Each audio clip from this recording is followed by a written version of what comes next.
Doctor Naik, আপনি বললেন যে কোরআন শরীফে নাকি কোথাও কোনো ভুল নেই। আমি কোরআনে 20টারও বেশি ভুল দেখতে পাচ্ছি, সেটা আরবি ব্যাকরণে। এখন তার কয়েকটা আমি আপনাকে বলছি। ইন্নাল্লাযীনা আমানু ওয়াল্লাযীনা হাদু ওয়াস-সাবিউন, এটা আছে সূরা বাকারায় আর সূরা হাজে। ইন্নাল্লাযীনা আমানু ওয়াল্লাযীনা হাদু ওয়াস-সাবিউন, এখানে কোনটা ঠিক, সাবিউন নাকি সাবিউন? 1 নম্বর। 2 নম্বর হলো কোরআনে আছে, হ্যাঁ, কিন্তু এছাড়াও আরো আছে। সূরা তাহার 63 নম্বর আয়াতে ইন্না হাজানি লেসাহিরান, ভুল, ইন্না হাজাইনি লেসাহিরান। এটার কি ব্যাখ্যা দেবেন?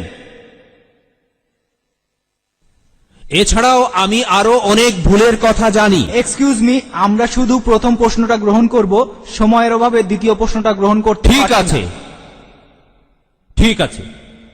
ভাই, আপনি খুব সুন্দর একটা প্রশ্ন করেছেন। আমি আরেকটু সহযোগিতা করতে চাই যে হ্যাঁ, আপনি সবগুলো ব্যাকরণগত ভুলের কথাই বলেন, আর আপনার হাতের বইটা লিখেছেন আব্দুল ফাদি। আব্দুল ফাদি, ঠিক? ইজ দ্য কোরআন ইনফেলেবল? আমিও দেখতে পাচ্ছি, হ্যাঁ, আলহামদুলিল্লাহ, আমি ভালোই দেখতে পাই।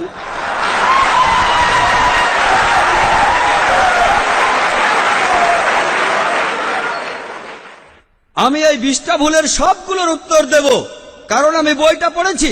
আমি সবগুলোর উত্তর দেবো ইনশাল্লাহ, ইনশাল্লাহ। 1 নম্বর পয়েন্ট ভাই, 1 নম্বর পয়েন্ট, এখানে 1 নম্বর পয়েন্ট হলো যে আরবির সব ব্যাকরণ এসেছে কোরআন থেকে। কোরআন হলো সর্বোচ্চ আরবি বই, যে বইটাতে সবচেয়ে উঁচু মানের সাহিত্য আছে। আরবি ভাষার সব ব্যাকরণ এসেছে কোরআন থেকেই। কোরআন হলো ব্যাকরণের মূল গ্রন্থ, আর কোরআন যেহেতু ব্যাকরণের মূল গ্রন্থ এবং সব ব্যাকরণে এসেছে কোরআন থেকে, কোরআনে কোনো ভুল থাকতে পারে না। 1 নম্বর পয়েন্ট। 2 নম্বর পয়েন্ট, 2 নম্বর পয়েন্ট, 2 নম্বর পয়েন্ট। ব্যাপারটা এরকম যে আপনি একটা রুলার নিলেন, আর সেই রুলারের গায়ে দাগ কাটা আছে, তারপর বললেন যে মাপটা ভুল হয়েছে। এটা বেশ অযৌক্তিক।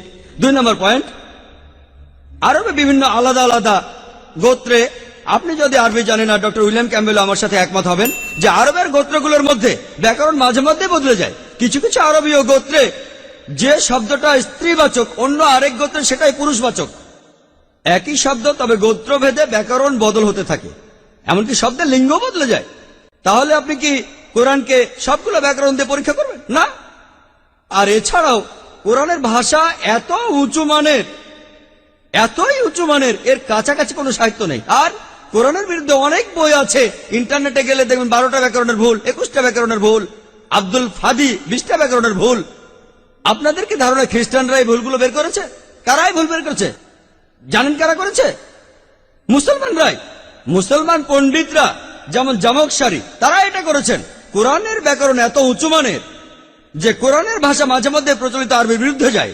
কোরআনের ব্যাকরণ এত উঁচু মানের, কোরআনের ব্যাকরণ এতই উঁচু মানের, এজন্য তারা উদাহরণ দিয়েছে। আমিও কয়েকটা উদাহরণ দেব, এতে আপনারা সবগুলো উত্তর পেয়ে যাবেন।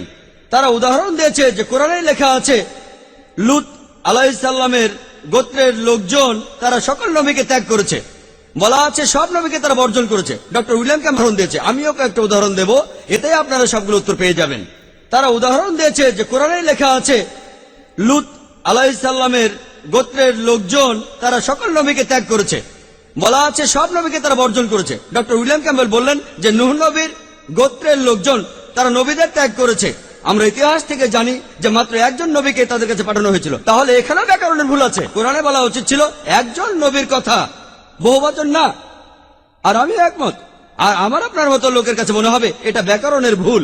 কিন্তু যদি আপনারা আরবদের লেখা বইগুলো পড়ে থাকেন, কোরআনের আসল সৌন্দর্য কি? সৌন্দর্যটা হলো কোরআনে কেন একজন নবীর কথা না বলে নবীদের কথা বলা হয়েছে। আপনারা জানেন কেন?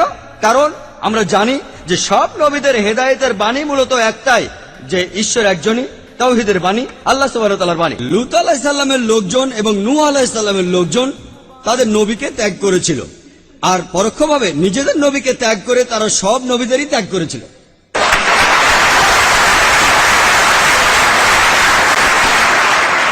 সৌন্দর্যটা দেখেন, ভাষার অলংকার দেখেন, আলহামদুলিল্লাহ। আপনার মনে হতে পারে এটা ব্যাকরণের ভুল, কিন্তু এটা ভুল নয়। একইভাবে নূর সারোয়ার নামে একজন বলেছেন যে কোরআন বলছে কুন ফা ইয়া কুন, হ বললে হয়ে যায়। এটা নাকি হবে কুন ফা কানা, হ বললে হয়ে যেত। হ্যাঁ, আরবির পাস্ট টেন্সে কুন ফা কানা, কুন ফা ইয়া কুন নয়, কিন্তু কুন ফা ইয়া কুন আরো উঁচু মানের। বলা আছে আল্লাহ তিনি ছিলেন, আছেন আর থাকবেন, অতীত, বর্তমান আর ভবিষ্যৎ। Thank you doctor Naik. ঘরে